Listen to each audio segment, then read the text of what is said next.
Monsieur le Premier ministre, chef du gouvernement, Monsieur le ministre auprès du Premier ministre chargé du budget, Monsieur le secrétaire général adjoint de la présidence représentant le ministre d'État Amadou Gon, Mesdames et Messieurs les ambassadeurs et représentants des missions diplomatiques et des organismes internationaux, honorables députés, Mesdames et Messieurs les élus, Monsieur le commissaire général de ce forum, Mesdames et Messieurs les directeurs généraux et centraux, chers compatriotes de l'extérieur, Mesdames et Messieurs, il y a 2 ans, c'était précisément le 22 juin 2013 à Paris, le Premier ministre Daniel Kablan-Duncan portait sur les fonds baptismaux Diaspora for Growth, entendez Diaspora pour la croissance, cadre idéal de rencontre et d'échange entre d'un côté nos compatriotes de l'extérieur et de l'autre le ministère de l'intégration africaine et des Ivoiriens de l'extérieur et le CEPICI. Un geste politique d'une portée considérable qui n'a échappé à personne dans la mesure où il s'inscrit parfaitement dans une politique élaborée et voulue par le président Alassane Ouattara. Autant par sa présence effective que par les messages qu'il a délivrés sur le rôle que les Ivoiriens de l'extérieur peuvent jouer dans la reconstruction de notre pays, le Premier ministre avait assuré le succès de cet événement. Ce matin encore, il nous honore en acceptant de présider cette 2e édition, démontrant ainsi son attachement à la communauté ivoirienne expatriée et sa volonté d'en faire un acteur à part entière de la renaissance de la Côte d'Ivoire après la parenthèse funeste d'une décennie marquée par le déclin de notre économie et le rabaissement de notre pays. Comment donc ne pas être confiant quand le chef du gouvernement, celui-là même qui a la responsabilité, excusez du peu, de mettre en musique la politique définie par le président Alassane Ouattara, apporte un soutien aussi constant que précieux à un événement de cette nature, un événement incontournable. Membres du gouvernement que vous dirigez, Monsieur le Premier ministre, vous savez à quel point nous apprécions vos immenses qualités de serviteur infatigable de l'État, votre capacité à mobiliser autour de vous les énergies et les intelligences pour faire gagner la Côte d'Ivoire, ainsi que votre loyauté sans faille à l'endroit du chef de l'État. C'est le lieu de vous rendre hommage, Monsieur le Premier ministre, pour votre action constante en faveur de nos compatriotes résidant hors de la Côte d'Ivoire et de votre engagement de tous les instants aux côtés du président Alassane Ouattara pour faire de la Côte d'Ivoire un pays émergent à l'horizon 2020. Chers frères ivoiriens et sœurs de l'extérieur, Mesdames et Messieurs, pour le ministre en charge des Ivoiriens de l'extérieur, dont la responsabilité principale est de traduire dans les faits l'ambition du président de la République pour ses compatriotes vivant hors du territoire national, c'est à chaque fois un réel plaisir de rencontrer des représentants de cette communauté qui est depuis quelques années au cœur de la politique mise en œuvre depuis le changement de régime en 2011. Je suis heureux de constater que l'intérêt que suscite ce forum ne se dément pas. J'en veux pour preuve la présence parmi nous de plus de 1200 compatriotes de la diaspora, dont 400 venus de partout dans le monde, de tous les continents, désireux d'investir dans leur pays d'origine, qui est la Côte d'Ivoire. Les chiffres parlent d'eux-mêmes, l'engouement est vraiment une réalité. Aussi voudrais-je vous dire combien j'apprécie votre participation si nombreuse à ce forum organisé par le ministère de l'Intégration africaine et des Ivoiriens de l'extérieur, le CEPICI, et avec le concours de l'agence Global View, un partenariat pour une belle cause amener nos compatriotes à investir leurs ressources en Côte d'Ivoire.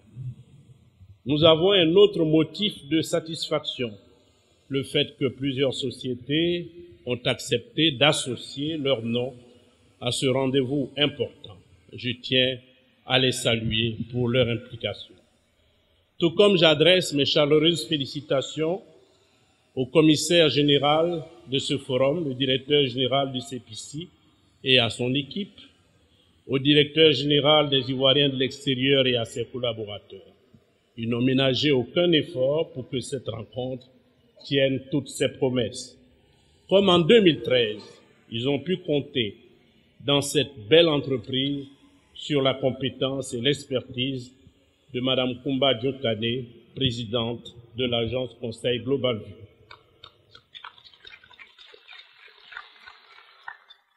Chers compatriotes de l'extérieur, votre dynamisme n'est plus à prouver. C'est pourquoi je me réjouis de votre détermination à explorer avec nous toutes les possibilités et à saisir toutes les opportunités que vous offre la Côte d'Ivoire, l'un des pays les plus attractifs en ce moment au monde, l'un des pays les plus réformateurs, l'un des pays qui réalise chaque jour des performances économiques et qui affiche un taux de croissance de 10%. Le présent forum constitue une belle occasion de faire une évaluation objective de ce qui a été fait depuis 2 ans. Pour être à la hauteur de vos attentes, et je m'adresse à nos compatriotes de l'extérieur, nous devons certes mettre en lumière les succès remportés, mais sans complaisance aucune, analyser les échecs subis. Dans ce ordre d'idée, comment expliquer le fait que seuls 30% des intentions d'investissement ont été réalisées sur un total de 10 milliards de francs CFA? Il nous faudra, au cours de ce forum, rechercher les causes de ce que nous considérons comme une contre-performance au regard des résultats attendus et prendre les mesures idoines pour éviter pareille situation. En outre, dans cet exercice d'introspection, d'autocritique, nous ne manquerons pas de nous demander si l'État a pleinement fait sa part dans la promotion des investissements de nos compatriotes de l'extérieur qui représentent un potentiel humain considérable. À cet égard, il y a lieu de se féliciter que les études menées pour la constitution d'un fonds d'investissement tel que souhaité par la diaspora soient terminées. Il reste maintenant à franchir le pas. Si nous voulons que la communauté ivoirienne établie à l'étranger puisse se mobiliser effectivement pour la création de petites et moyennes entreprises compétitives dont notre pays a le plus grand besoin pour résorber le chômage des jeunes, véritable préoccupation du gouvernement ivoirien. Il y a donc une urgence à créer ce fonds d'investissement, urgence également à le rendre opérationnel. Mesdames et messieurs, nous sommes ici pour parler des mécanismes à mettre en œuvre pour favoriser les investissements de nos compatriotes qui vivent hors de Côte d'Ivoire. Mais je ne puis m'empêcher d'évoquer ici, ne serait-ce qu'en quelques mots, l'action de mon département en faveur de toute la diaspora ivoirienne. Dès la fin de ce forum, dont la cible est connue, les potentiels Ivoiriens expatriés, nous entamerons les préparatifs d'un grand chantier, celui de la tenue en mai prochain en Côte d'Ivoire d'une grande rencontre dont le but est de doter la diaspora, à l'instar d'autres pays comme le Maroc, de structures et d'une représentation digne de ce nom.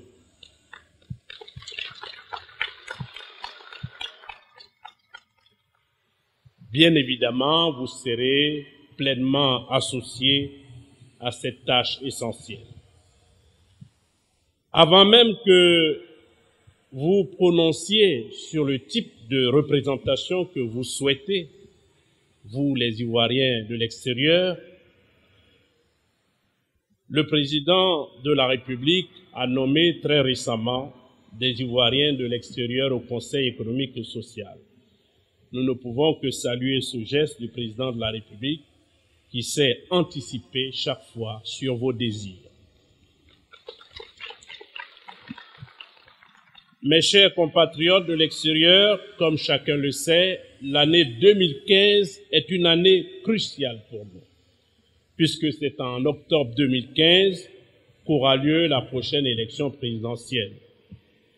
Garant de l'égalité des droits de tous les Ivoiriens, pour utiliser une expression, ceux du dedans comme ceux du dehors, le président de la République considère que vous devez tous participer pleinement à l'expression démocratique dans notre pays. Pour ce faire, en liaison avec la Commission électorale indépendante, toutes les dispositions seront prises pour qu'il en soit ainsi, c'est-à-dire réactualiser le fichier des électeurs et leur permettre de voter avec tous les documents nécessaires. Ils doivent être à même de remplir leur devoir de citoyens, puisqu'ils sont des citoyens à part entière. Au nombre des préoccupations que les Ivoiriens de l'extérieur expriment souvent, c'est d'avoir un toit en Côte d'Ivoire. Je crois qu'il y a des stands. Bien évidemment, nous envisageons dans le courant de l'année d'organiser dans d'autres pays européens et en Amérique du Nord des salons de l'immobilier pour faire profiter des conditions mises par le gouvernement pour que vous accédiez tous à la propriété. Il y a une autre bonne nouvelle que je voudrais porter à votre connaissance. Je ne sais pas si le Premier ministre m'autorise à le dire, puisque la question est en discussion en Conseil. Et cette question, c'est le non-paiement des bourses allouées par l'État à nos étudiants à l'extérieur. C'est une question lancinante s'il en est. Elle fait l'objet ces derniers jours d'une attention particulière de la part du gouvernement et du Premier ministre. Dans les prochaines semaines, une solution définitive sera trouvée dans le sens des versements réguliers des bourses de nos jeunes poursuivant leurs études à l'extérieur. J'espère, Monsieur le Premier ministre, que je n'ai pas commis de dérapage. Mesdames et messieurs, chers compatriotes, pourquoi ne pas le souligner? Le ministère dévolu aux Ivoiriens de l'extérieur est plus que jamais déterminé à être à votre écoute et à répondre à vos attentes. Nous nous sommes donné les moyens d'être à la hauteur de la mission qui nous est confiée. La nomination récente de 4 directeurs aux côtés du directeur général des Ivoiriens de l'extérieur, un des vôtres, qui abat un travail remarquable, rendra notre action encore plus lisible et plus efficace. Mesdames et messieurs, chers compatriotes de l'extérieur, vous mesurez la chance qui vous est offerte d'investir dans votre pays d'origine. La Côte d'Ivoire, qui sous nos yeux se transforme jour après jour sous la conduite avisée du président Alassane Ouattara. Nous devons tous nous sentir fiers des progrès réalisés en si peu de temps. Le moins qu'on puisse dire, c'est que le président Alassane Ouattara, sans flagornerie aucune, a réussi à réenchanter le rêve du président Félix Houphouët-Boigny de faire de la Côte d'Ivoire une grande nation où il fait bon vivre. C'est donc tous ensemble, y compris avec la diaspora ivoirienne, que nous bâtirons la Côte d'Ivoire nouvelle, la Côte d'Ivoire qui gagne, à l'image de la belle victoire remportée hier par les éléphants face à l'Algérie. La Côte d'Ivoire qui gagne, mais aussi la Côte d'Ivoire qui avance, à l'image de ce magnifique joyau qu'est le pont Henri Konan Bédié, symbole radieux d'un pays au travail. Ce pont qui illumine notre belle capitale économique et administrative et qui constitue le témoignage éloquent de la grande ambition que le président Alassane Ouattara porte pour son pays. Plein succès à ce forum et merci de votre aimable attention.